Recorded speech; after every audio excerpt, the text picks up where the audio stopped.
And the governor says hard days are ahead for us. In fact, these numbers could more than double by Christmas.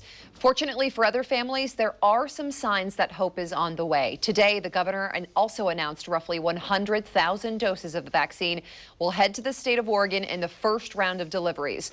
Now, we know it's a lot of information to take in right now, and our Fox 12's BRENNA Kelly joins us now to walk us through everything. She joins us now live. BRENNA? Well, a COVID-19 vaccine, of course, is on everyone's minds. The questions are when, who, and how we will get one. Fortunately, we know that the first shipment of vaccines will be making their way to Oregon in the next week and a half. But the reality is, if you aren't a healthcare worker, it could be months before you get one.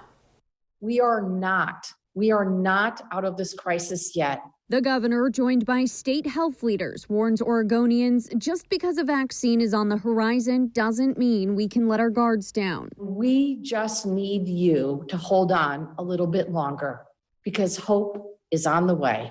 Hope comes in the form of 35,000 first doses of Pfizer's vaccine.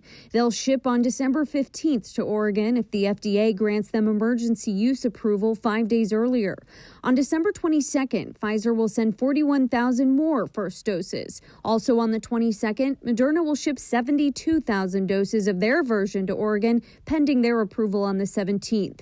On December 29th, the state anticipates nearly just as many second doses to arrive for patients who already received the first. But of the 290,000 healthcare workers and 60 to 70,000 long-term care residents and staff the state's prioritized, that first wave of December vaccines won't even touch half of those people. However, the governor says we anticipate that all Oregonians in these settings will have the opportunity to be vaccinated by the end of January. But there is a hitch. Pfizer announced it was cutting its production target in half to 50 million doses by the end of the year due to supply chain issues. Oregon Health Authority Director Pat Allen says they've been told the disruption does not impact initial vaccine allocations.